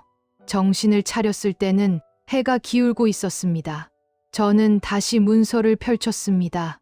이번엔 첨부된 사진을 봤어요. 사고 현장 사진이었습니다. 파리의 어느 거리, 차량과 충돌한 흔적, 그리고 시신 사진은 없었지만 소지품 사진이 있었어요. 가방, 지갑, 학생증에 찍힌 얼굴을 봤습니다. 지우였어요. 제 딸이 맞았습니다. 저는 울음이 터질 것 같았어요. 하지만 눈물이 나오지 않았습니다. 너무 충격적이어서 감정이 마비된 것 같았어요. 저는 그저 멍하니 사진을 바라봤습니다. 학생증 속 지우는 환하게 웃고 있었어요. 그때 문득 떠오른 게 있었습니다. 2년 전 3월 이후의 영상통화들. 저는 서재를 나와 거실로 갔어요. 핸드폰을 꺼내 영상통화 기록을 확인했습니다. 2023년 3월 15일 이후의 기록들을 찾았어요. 3월 20일 사고 닷새 후에 영상통화를 했었습니다. 그때 지우는 멀쩡히 웃으며 이야기했어요. 엄마, 잘 지내요? 공부 열심히 하고 있어요. 저는 그 영상을 다시 재생했습니다. 화면 속 지우를 자세히 봤어요. 표정이 조금 부자연스러웠습니다. 웃음이 너무 완벽했어요. 그리고 말투가 평소보다 조심스러웠습니다. 마치 대본을 읽는 사람처럼요. 당시에는 그냥 피곤해서 그런가 보다 했었는데 지금 보니 명확했습니다. 저 사람은 지우가 아니었어요. 저는 그 이후의 영상 통화들도 모두 확인했습니다. 4월, 5월, 6월 매달 한두 번씩 통화했었죠. 모든 영상에서 지우는 같은 방에 있었고 비슷한 말투로 이야기했습니다. 그리고 절대 밖으로 나가지 않았어요. 항상 방 안에서만 통화했습니다. 저는 이제 이해했습니다. 누군가 지우를 대신해서 저와 통화했던 거예요. 2년 동안이나요. 그 사람은 제가 의심하지 않도록 조심스럽게 연기했습니다. 그리고 최근에 한국으로 와서 지우인 척하며 살고 있는 거였어요. 하지만 왜요? 대체 무슨 이유로요? 저는 그 이유를 알 수 없었습니다. 돈 때문인가요? 아니면 다른 목적이 있나요? 저는 혼란스러웠어요. 복도 쪽에서 소리가 났습니다. 지우의 방문이 열리는 소리였어요. 저는 재빨리 문서를 서재에 숨겼습니다. 그리고 평범한 척 거실로 나왔습니다. 지우가 부엌으로 가고 있었어요. 엄마, 물 마시려고요. 저는 고개만 끄덕였습니다. 지우는 물을 마시고 다시 방으로 들어갔어요. 저는 그 뒷모습을 바라봤습니다. 저 사람이 제 딸을 죽인 걸까요? 아니면 단순히 죽은 사람을 사칭하는 걸까요? 저는 알 수 없었어요. 하지만 한 가지는 확실했습니다. 저는 이제 경찰에 신고해야 합니다. 이건 단순한 사기가 아니에요. 신원 도용이고 최악의 경우 살인과 관련이 있을 수도 있습니다. 저는 핸드폰을 들었어요. 하지만 번호를 누르지 못했습니다. 만약 신고하면 어떻게 될까요? 경찰이 와서 조사하고 저 사람은 체포될 겁니다. 그리고 진실이 밝혀지겠죠. 하지만 그 과정에서 제가 알게 될 진실은 얼마나 끔찍할까요? 지우가 어떻게 죽었는지, 왜 죽었는지, 고통스러웠는지, 그 모든 걸 알게 된다면 저는 견딜 수 있을까요? 저는 핸드폰을 내려놓았습니다. 조금만 더 시간을 가지자고 생각했어요. 조금만 더 생각해보고 결정하자고요. 하지만 속마음을 알고 있었습니다. 저는 겁이 났어요. 진실이 두려웠습니다. 밤이 되었습니다. 저는 잠들 수 없었어요. 침대에 누워 천장을 바라봤습니다. 프랑스 대사관의 편지 내용이 계속 머릿속을 맴돌았어요. 사망, 교통사고, 2023년 3월 15일. 그날 제 딸은 죽었습니다. 그런데 저는 2년 동안 몰랐어요. 계속 통화하고 안부를 묻고 돌아오기를 기다렸습니다. 만약 그때 편지를 제대로 확인했더라면 어땠을까요? 바로 프랑스로 갔을까요? 장례식에 참석했을까요? 아니면 그것조차 불가능했을까요? 2년이라는 시간이 지나버렸으니까요. 저는 울음을 참았습니다. 아직 울 때가 아니라고 생각했어요. 지금 우는 건 사치예요. 먼저 해야 할 일들이 있습니다. 저 사람의 정체를 밝히고 왜 이런 일을 했는지 알아내고 그리고 제대로 된 작별 인사를 해야 합니다. 제 진짜 딸에게요. 새벽이 밝아왔습니다. 저는 한숨도 자지 못했어요. 하지만 결심은 섰습니다. 더 이상 피하지 않겠다고요. 진실과 마주하겠다고요. 그게 제가 딸에게 해줄 수 있는 마지막 일이라고 생각했습니다. 아침이 밝았습니다. 저는 거의 잠들지 못한 채 하루를 시작했어요. 거울을 보니 눈 밑이 푹 꺼져 있었습니다. 세수를 하고 옷을 갈아입었어요. 최대한 평범하게 보이려 노력했습니다. 거실로 나갔습니다. 지우는 이미 일어나 식탁에 앉아 있었어요. 아침 준비를 하고 있었습니다. 좋은 아침이에요. 엄마. 환한 미소였습니다. 저는 그 미소를 보며 온몸이 굳었어요. 저 사람이 제 딸을 죽였을까요? 아니면 죽은 걸 알면서도 이용한 걸까요? 응. 잘 잤어. 저는 겨우 대답했습니다. 식탁에 앉았어요. 지우가 준비한 아침이 놓여 있었습니다. 토스트와 계란, 커피. 저는 포크를 들었지만 먹을 수가 없었어요. 목구멍으로 넘어가지 않을 것 같았습니다. 엄마, 어디 아파요? 지우가 물었습니다. 저는 고개를 저었어요. 아니야, 괜찮아. 그냥 좀 피곤해서.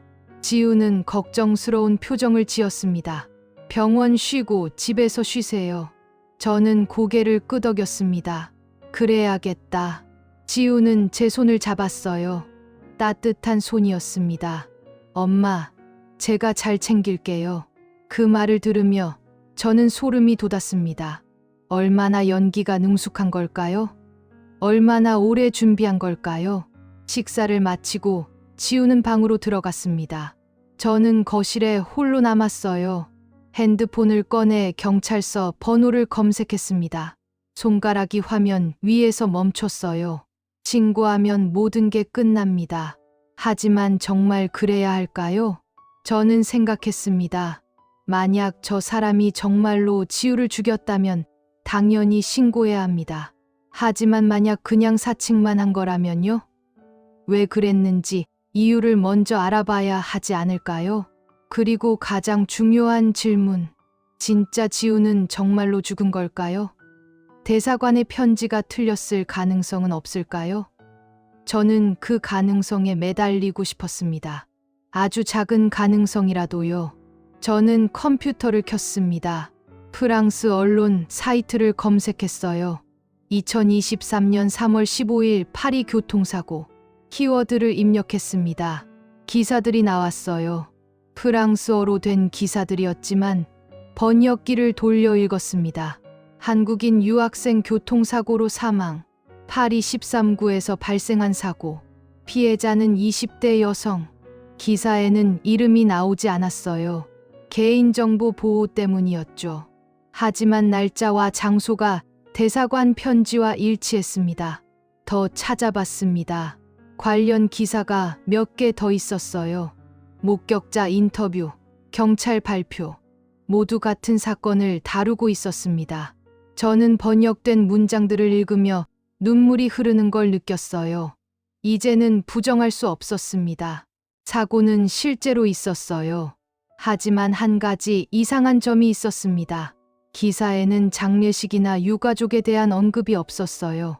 보통 이런 사고가 나면 장례 절차나 유족 인터뷰가 나오는데 이 사건은 그냥 사고 보도로만 끝났습니다. 왜일까요? 저는 프랑스 아닌 커뮤니티 사이트도 검색해 봤어요. 혹시 장례식 공지나 추모 글이 있을까 해서요. 하지만 아무것도 없었습니다. 마치 그 사고가 조용히 묻힌 것처럼요. 점심시간이 되었습니다. 지우가 방에서 나와 물었어요. 엄마, 점심 뭐 먹을까요? 저는 대답했습니다. 너 먹고 싶은 거 먹어. 나는 입맛 없어. 지우는 걱정스러운 얼굴로 저를 봤어요. 엄마, 정말 괜찮아요? 괜찮아. 저는 짜증스럽게 대답했습니다. 지우는 더 묻지 않고 부엌으로 갔어요. 라면을 끓이는 소리가 들렸습니다. 저는 소파에 앉아 창밖을 바라봤어요. 맑은 날씨였습니다. 햇살이 눈부셨어요. 오후가 되자 저는 결심했습니다. 직접 물어보기로요. 돌려 말하지 않고 직접적으로요. 더 이상 추측만으로는 안 됩니다. 저는 지우의 방으로 갔어요. 문을 두드렸습니다. 지우야, 들어가도 돼? 네, 들어오세요. 지우의 목소리가 들렸습니다. 문을 열고 들어갔어요. 지우는 책상에 앉아 노트북을 보고 있었습니다. 뭐 하고 있었어? 그냥 인터넷 보고 있었어요. 지우가 대답했습니다. 저는 침대 끝에 앉았습니다. 지우야, 물어볼 게 있어. 네, 말씀하세요. 지우가 의자를 돌려 저를 봤어요. 저는 심호흡을 했습니다. 그리고 물었어요. 너 정말 지우 맞니? 침묵이 흘렀습니다. 긴 침묵이었어요. 지우의 얼굴이 굳어졌습니다.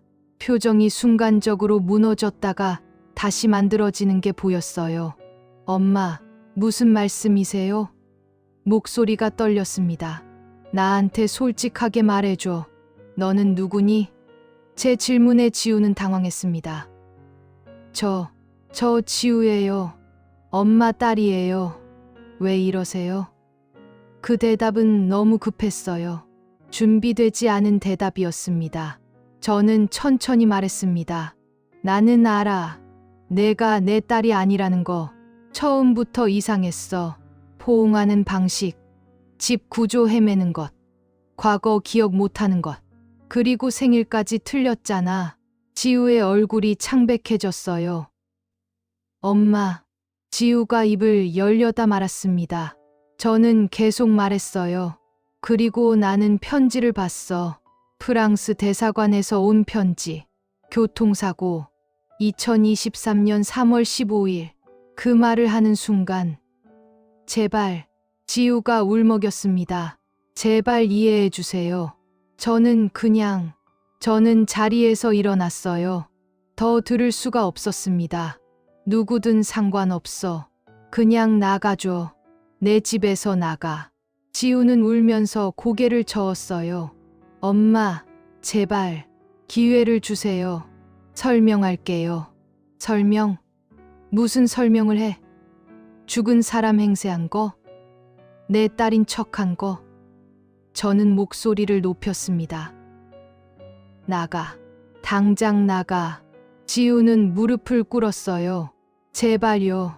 저한테 갈 곳이 없어요. 저는 지우를 외면했습니다. 방을 나갔어요. 문을 쾅 닫았습니다. 거실로 가서 소파에 주저앉았어요. 손이 떨렸습니다. 방금 제가 한 말들이 믿기지 않았어요. 하지만 해야 했습니다. 방 안에서 우는 소리가 들렸습니다. 지우가, 아니 그 사람이 울고 있었어요. 저는 귀를 막고 싶었습니다. 하지만 소리는 계속 들렸어요. 슬픈 울음소리였습니다. 진심이 담긴 것처럼 들렸어요. 하지만 저는 흔들리지 않으려 했습니다. 연기일 수도 있으니까요. 저를 속이려는 마지막 시도일 수도 있으니까요. 저는 눈을 감았습니다. 그리고 기다렸어요. 그 사람이 짐을 싸서 나갈 때까지요. 하지만 시간이 지나도 방에서 나오지 않았습니다. 울음소리만 계속 들렸어요. 저는 결국 참지 못하고 방으로 갔습니다. 문을 열었어요. 지우는 바닥에 주저앉아 울고 있었습니다. 저는 그 모습을 보며 마음이 무너졌습니다. 누구든 상관없이 저 사람은 지금 진심으로 고통받고 있었어요. 저는 다가가 지우를 안았습니다. 괜찮아. 울지 마. 지우는 제 품에서 더 크게 울었어요. 미안해요. 정말 미안해요. 지우가 계속 말했습니다. 저는 대답하지 않았어요. 그냥 안고만 있었습니다. 진실이 무엇이든 지금 이 순간만은 그냥 품어주고 싶었습니다. 그날 밤 저는 제 방으로 돌아왔습니다. 지우를 안아준 후 더 이상 대화하지 않았어요. 지우도 방으로 들어갔고 저도 혼자만의 시간이 필요했습니다. 침대에 누웠지만 잠들 수 없었어요. 머릿속이 너무 복잡했습니다. 경찰에 신고해야 할까요? 아니면 일단 설명을 들어봐야 할까요? 그 사람이 진짜 위험한 인물이라면 당장 신고해야 합니다. 하지만 만약 사정이 있다면요? 저는 판단할 수 없었어요. 새벽 2시쯤 되었을 때 복도에서 소리가 났습니다. 화장실 가는 발소리였어요. 지우였습니다. 물 흐르는 소리, 다시 방으로 돌아가는 발소리. 모든 게 조용했지만 제 귀에는 또렷하게 들렸어요. 다음 날 아침, 저는 일찍 일어났습니다. 거실로 나갔는데 지우가 이미 깨어 있었어요. 소파에 앉아 창밖을 보고 있었습니다. 제 발소리를 듣고 돌아봤어요. 눈이 퉁퉁 부어 있었습니다. 밤새 운 것 같았어요. 엄마, 지우가 조심스럽게 불렀습니다. 저는 대답하지 않고 부엌으로 갔어요. 물을 끓이기 시작했습니다. 지우가 따라왔습니다. 제발 들어주세요. 설명할게요. 저는 여전히 등을 돌린 채였어요. 저는 지우의 친구였어요. 지우의 말에 저는 손을 멈췄습니다. 친구라고요? 파리에서 같이 공부했어요. 같은 학교, 같은 전공. 우리는 정말 친했어요. 저는 천천히 돌아섰습니다. 지우는 계속 말했어요. 사고가 났을 때 저도 같이 있었어요. 그날 밤 우리 둘이서 걷고 있었는데 차가 갑자기 지우의 목소리가 떨렸습니다. 저는 살았는데 지우는 눈물이 흘러내렸어요. 저는 가만히 지우를 바라봤습니다. 그래서 죽은 친구 행세를 한 거야? 지우는 고개를 저었어요. 처음엔 아니었어요. 그냥 엄마한테 연락하려고 했어요. 지우가 죽었다고 알려드리려고요. 근데 엄마 목소리를 듣는 순간 말할 수가 없었어요. 지우의 얼굴이 일그러졌습니다. 엄마는 지우 이야기만 하셨어요. 얼마나 보고 싶은지, 얼마나 기다리는지. 저는 그 말을 들으면서 차마 진실을 말할 수가 없었어요. 그래서 거짓말을 한 거야? 지우는 고개를 숙였습니다. 처음에는 한두 번만 그럴 생각이었어요. 시간을 좀 더 드리려고. 엄마가 마음의 준비를 할 때까지요. 근데 시간이 지날수록 그만둘 수가 없었어요. 저는 의자를 빼서 앉았습니다. 다리에 힘이 풀렸어요. 그럼 2년 동안 계속 거짓말한 거네? 영상통화도 전부? 지우는 고개를 끄덕였습니다. 죄송해요. 정말 죄송해요. 그리고 한국에 온 것도? 지우는 눈물을 닦으며 대답했습니다. 엄마가 너무 외로워 보였어요. 영상통화할 때마다 눈빛이 그랬어요. 저는 그게 너무 안쓰러웠어요. 그래서 진짜로 와야겠다고 생각했어요. 저는 황당했습니다. 안쓰러워서. 그게 이유야? 아니, 더 큰 이유가 있었어요. 지우가 말을 이었습니다. 저는 갈 곳이 없었어요. 가족도 없고, 돈도 없고, 지우가 유일한 친구였는데 그 친구마저 죽었어요. 저는 너무 외로웠어요. 그래서 내 딸이 된 거야? 제 목소리가 차가웠습니다. 지우는 울먹였어요. 저는 그냥 가족이 필요했어요. 엄마도 필요했고요. 그래서 지우가 되면 우리 둘 다 덜 외로울 거라고 생각했어요. 저는 웃음이 나왔습니다. 어이가 없어서요. 너무 이기적인 생각이잖아. 나를 속이면서 가족 행세를 해? 지우는 고개를 숙였어요. 알아요. 잘못한 거 알아요. 하지만 다른 방법이 없었어요. 다른 방법. 정직하게 말하는 게 방법이었잖아. 처음부터 진실을 말했어야지. 지우는 고개를 저었습니다. 그럼 엄마는 저를 받아주셨을까요? 죽은 딸의 친구라는 낯선 사람을요? 저는 대답할 수 없었습니다. 솔직히 받아주지 않았을 것 같았어요. 슬픔에 빠져서 아무도 보기 싫었을 테니까요. 지우는 제 침묵을 보며 말했습니다. 그래서 거짓말을 한 거예요. 엄마 곁에 있고 싶어서요. 저는 한참을 생각했습니다. 지우의 설명이 진실일까요? 아니면 또 다른 거짓말일까요? 저는 판단할 수 없었어요. 하지만 한 가지는 알았습니다.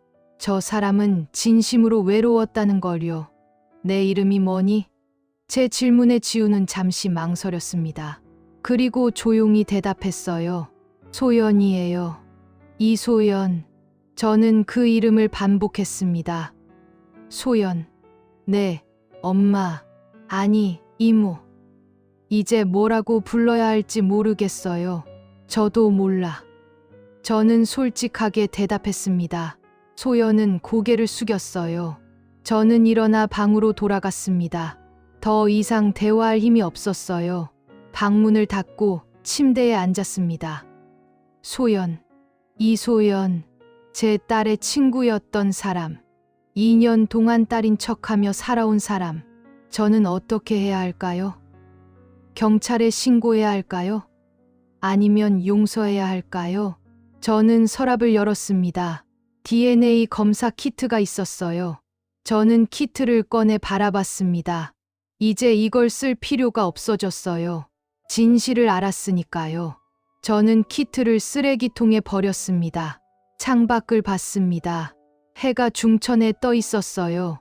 맑은 날씨였습니다. 저는 문득 진짜 지우를 떠올렸습니다. 파리의 어느 거리에서 숨을 거둔 제 딸. 외롭지는 않았을까요? 무서웠을까요? 마지막 순간에 저를 찾지는 않았을까요? 눈물이 흘렀습니다. 이제야 눈물이 나왔어요. 억눌렀던 슬픔이 한꺼번에 쏟아졌습니다. 저는 소리내어 울었어요. 지우야, 미안해. 엄마가 몰랐어. 편지를 못 봤어. 장례식에도 못 갔어. 정말 미안해. 한참을 운 후 저는 눈물을 닦았습니다. 그리고 결심했어요. 소연을 어떻게 할지는 조금 더 생각해 보기로요. 지금 당장 쫓아낼 수는 없었습니다. 그 아이도 어딘가 불쌍했으니까요. 그리고 솔직히 저도 외로웠으니까요. 하지만 이건 분명히 해야 했습니다. 소연은 제 딸이 아니에요. 절대 딸이 될 수 없습니다. 그저 지우의 친구일 뿐이에요. 저는 그 선을 지키기로 했습니다. 며칠이 흘렀습니다. 저와 소연은 어색하게 같은 집에서 지냈어요. 소연은 더 이상 지우인 척하지 않았습니다.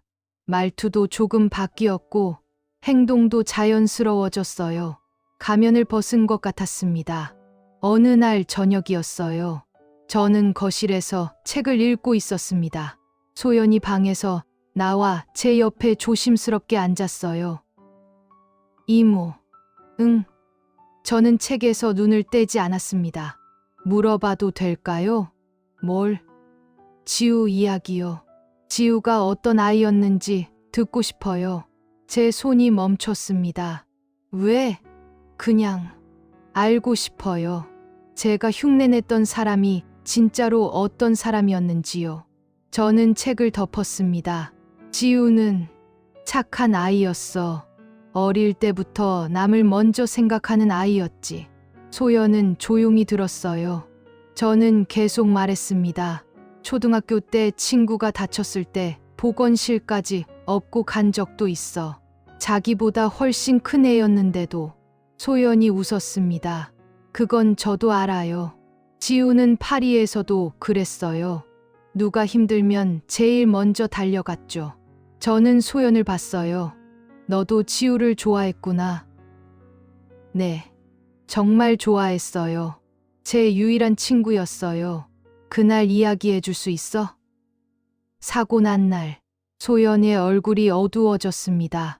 하지만 고개를 끄덕였어요. 그날, 우리는 세느 강변을 걷고 있었어요. 밤이었고, 별이 예뻤어요. 지우는 한국 이야기를 하고 있었죠. 무슨 이야기? 이모 이야기요. 엄마가 얼마나 자랑스러운 분인지, 혼자서 저를 키우면서 병원까지 운영하시는 게 얼마나 대단한지. 계속 그런 이야기를 했어요. 소연의 목소리가 떨렸습니다. 그리고 그때 차가 인도로 올라왔어요. 갑자기요. 저는 옆으로 피했는데 지우는 못 피했어요. 소연이 눈물을 닦았습니다. 저는 지우를 잡으려고 했어요. 손을 뻗었는데 닿지 않았어요. 저는 가슴이 아팠습니다. 그래서 넌 살았고, 네, 저는 살았어요. 긁힌 상처만 조금 났어요. 근데 지우는 소연이 울먹였습니다. 병원에 같이 갔어요. 응급실에서 기다렸죠. 근데 의사가 나와서 안 됐다고 했어요. 저는 눈을 감았습니다. 상상하고 싶지 않았지만 머릿속에 그려졌어요. 낯선 땅에서 홀로 죽어간 제 딸. 마지막 순간에 저를 불렀을까요? 소연이 말했습니다. 지우의 마지막 말은 엄마였어요. 엄마한테 미안하다고 했어요. 왜 미안해? 졸업도 못하고 효도도 못했다고요. 저는 눈물이 쏟아졌습니다. 바보야. 그런 거 중요하지 않은데. 소연도 같이 울었어요. 알아요. 저도 그렇게 말했어요.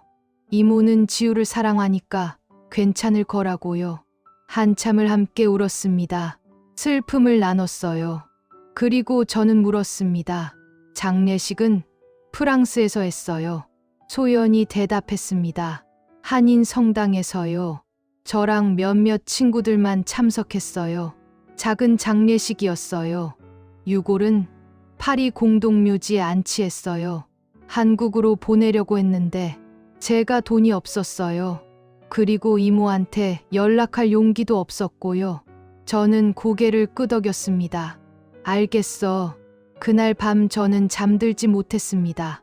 지우의 마지막을 알게 된 후 마음이 더 무거워졌어요. 하지만 동시에 조금 정리된 느낌도 들었습니다. 이제 진실을 알았으니까요. 다음 날 아침, 저는 소연을 불렀습니다. 소연아, 네, 이모. 나 결정했어. 소연의 얼굴이 긴장했어요. 저는 천천히 말했습니다. 넌 여기 계속 있어도 돼. 소연의 눈이 커졌습니다. 정말요? 응. 하지만 조건이 있어. 뭐든 할게요. 소연이 고개를 끄덕였습니다. 저는 말했어요. 넌 내 딸이 아니야. 절대로 딸이 될 수 없어. 하지만 지우의 친구로서 여기 있을 수는 있어. 소연이 눈물을 흘렸습니다.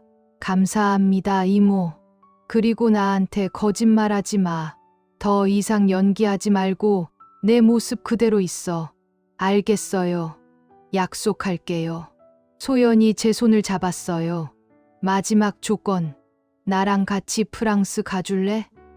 지우한테 인사하러. 소연은 놀란 표정이었습니다. 그리고 고개를 끄덕였어요. 네, 꼭 같이 가요. 저는 소연을 안아줬습니다. 이건 딸을 안는 게 아니었어요. 지우의 친구를, 외로운 한 사람을 안아주는 거였습니다. 소연도 저를 꼭 안았어요. 우리는 한참을 그렇게 있었습니다. 그날 저녁 저는 서재에 혼자 앉아 있었어요. 프랑스행 비행기 표를 검색하고 있었습니다. 다음 달에 떠나기로 했어요. 소연과 함께 지우를 만나러 갈 겁니다. 문득 서랍을 열어봤습니다. DNA 검사 키트를 버렸던 쓰레기통이 보였어요. 저는 키트를 다시 꺼냈습니다. 그리고 다시 서랍 깊숙이 넣었어요. 언젠가 필요할지도 모르니까요. 아니, 사실은 버리기가 아까워서였습니다. 이것도 제 딸과 연결된 마지막 물건 같았으니까요. 창밖을 봤습니다. 달이 밝았어요. 저는 달을 보며 생각했습니다. 지우야, 엄마가 곧 갈게. 기다려. 그리고 내 친구도 데려갈게. 소연이는 좋은 아이더라. 내가 왜 친구로 삼았는지 알 것 같아. 복도에서 소연이 방으로 들어가는 소리가 들렸어요. 문 닫는 소리도 들렸습니다. 저는 그 소리를 들으며 깨달았습니다. 이제 이 집은 저 혼자만의 공간이 아니에요. 소연과 함께 나누는 공간이 되었습니다. 딸과 엄마가 아니라 서로 위로하는 두 사람의 공간으로요. 한 달이 지났습니다. 저와 소연은 프랑스로 떠날 준비를 하고 있었어요. 비행기 표도 끊었고 호텔도 예약했습니다. 파리에서 일주일 정도 머물 예정이었죠. 지우를 만나러, 그리고 제대로 작별 인사를 하러 가는 여행이었습니다. 출발 전날이었어요. 저는 소연과 함께 짐을 쌌습니다. 많이 필요하지 않았어요. 일주일치 옷과 세면도구 정도. 소연이 물었습니다.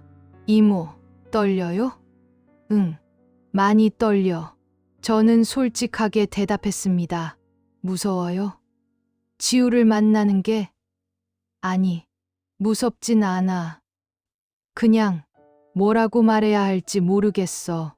소연이 제 손을 잡았어요. 괜찮을 거예요. 지우도 이모를 만나서 기쁠 거예요.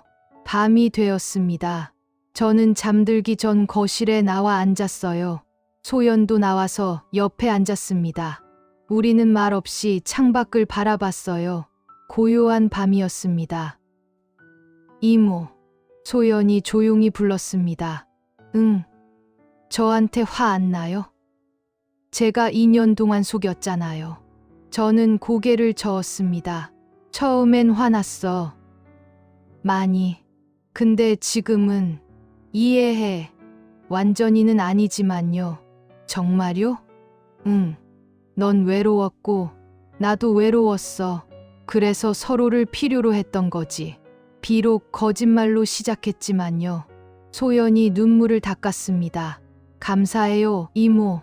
앞으로 잘할게요. 다음 날 아침, 우리는 공항으로 향했습니다. 3년 전 지우를 마중 나왔던 그 공항이었어요. 이번에는 제가 떠나는 사람이 되었습니다. 소연과 함께 체크인을 하고 출국장으로 들어갔어요. 비행기에 탑승했습니다. 창가 자리에 앉아 하늘을 바라봤어요. 곧 프랑스로 가게 됩니다. 제 딸이 마지막 순간을 보낸 곳으로요. 가슴이 두근거렸습니다. 설렘도 있었고 두려움도 있었어요. 비행기가 이륙했습니다. 서울이 점점 작아지고 구름 위로 올라갔어요. 저는 눈을 감았습니다. 지우야, 엄마가 간다. 조금만 기다려. 12시간의 비행 끝에 파리에 도착했습니다. 샤를 드골 공항. 소연이 익숙한 듯 길을 안내했어요. 호텔로 가서 짐을 풀었습니다. 피곤했지만 바로 쉬고 싶지 않았어요. 이모, 오늘은 쉬어요. 내일 가요. 소연의 말에 저는 고개를 저었습니다. 아니야, 지금 가고 싶어. 소연은 이해한다는 듯 고개를 끄덕였어요. 알겠어요. 그럼 제가 안내할게요. 택시를 타고 공동묘지로 향했습니다. 파리의 거리가 창밖으로 지나갔어요. 아름다운 도시였습니다. 지우가 공부했던 곳, 마지막을 맞이한 곳. 저는 그 풍경을 가슴에 담으려 했어요. 공동묘지에 도착했습니다. 넓은 곳이었어요. 오래된 무덤들이 줄지어 서 있었습니다. 소연이 길을 안내했어요. 이쪽이에요. 우리는 좁은 길을 따라 걸었습니다. 저기에요. 소연이 한 곳을 가리켰습니다. 작은 비석이 보였어요. 저는 천천히 다가갔습니다. 비석에는 한글과 프랑스어로 이름이 새겨져 있었어요. 오지우, 그리고 생년월일과 사망일. 저는 무릎을 꿇었습니다. 손으로 비석을 쓰다듬었어요. 차가운 돌이었습니다. 지우야, 목소리가 떨렸습니다. 엄마 왔어. 늦어서 미안해. 눈물이 쏟아졌습니다. 참으려 했지만 참을 수 없었어요. 저는 소리 내어 울었습니다. 미안해, 지우야. 엄마가 편지를 못 봤어. 내가 여기 혼자 있는 줄 몰랐어. 정말 미안해. 소연도 옆에서 함께 울었습니다. 우리는 한참을 그렇게 있었어요. 시간이 얼마나 지났는지 몰랐습니다. 해가 기울고 있었어요. 지우야, 저는 다시 말했습니다. 엄마가 늦게라도 왔어. 그리고 내 친구도 데려왔어. 소연이, 내가 아꼈던 친구. 소연이 고개를 숙이며 인사했어요. 지우야, 나야. 보고 싶었어. 우리는 비석 앞에 꽃을 놓았습니다. 지우가 좋아하던 해바라기였어요. 노란 꽃이 피 햇살을 받아 빛났습니다. 저는 마지막으로 비석을 쓰다듬었어요. 지우야, 사랑해. 항상 사랑했고 앞으로도 사랑할 거야. 공동묘지를 나왔습니다. 저는 뒤돌아보지 않았어요. 지우는 이제 편히 쉬고 있을 겁니다. 저는 그걸 믿기로 했어요. 호텔로 돌아와 소연과 저녁을 먹었습니다. 조용한 식사였어요. 말이 필요 없었습니다. 우리는 각자의 방식으로 지우를 추모하고 있었으니까요. 일주일 동안 파리에 머물렀습니다. 지우가 다녔던 학교도 가보고 자주 가던 카페도 들렀어요. 소연이 안내해줬습니다. 여기서 지우랑 커피 마셨어요. 여기서 과제도 하고요. 저는 그 이야기들을 들으며 지우의 파리 생활을 상상했습니다. 마지막 날이었어요. 다시 공동묘지를 찾았습니다. 이번엔 혼자 갔어요. 소연은 호텔에서 기다렸습니다. 저는 비석 앞에 앉아 마지막 인사를 했어요. 지우야, 엄마 이제 가. 한국으로 돌아가야 해. 근데 걱정 마. 다시 올게. 자주 올게. 그리고 소연이를 잘 돌볼게. 내가 아꼈던 친구니까 엄마가 대신 돌봐줄게. 비석은 대답하지 않았습니다. 하지만 바람이 불었어요. 따뜻한 바람이었습니다. 저는 그게 지우의 대답이라고 생각했어요. 한국으로 돌아왔습니다. 공항에서 나와 집으로 향했어요. 소연과 함께요. 집에 도착해 문을 열었습니다. 익숙한 냄새가 났어요. 집의 냄새. 우리 집의 냄새. 이모. 소연이 조심스럽게 불렀습니다. 응. 저 계속 여기 있어도 돼요? 정말로요? 저는 고개를 끄덕였습니다. 그래. 내가 원한다면. 소연이 환하게 웃었습니다. 제 딸의 웃음과는 달랐어요. 하지만 그것도 아름다웠습니다. 감사해요, 이모. 잘할게요. 저는 소연의 머리를 쓰다듬었어요. 알아. 넌 잘하고 있어. 그날 밤 우리는 함께 저녁을 먹었습니다. 된장찌개와 밥. 소연이 맛있게 먹었어요. 이번엔 연기가 아니었습니다. 진심으로 맛있어하는 모습이었어요. 식사 후 각자 방으로 들어갔습니다. 저는 침대에 누워 천장을 바라봤어요. 이 집은 이제 저 혼자의 공간이 아닙니다. 소연과 함께 나누는 공간이에요.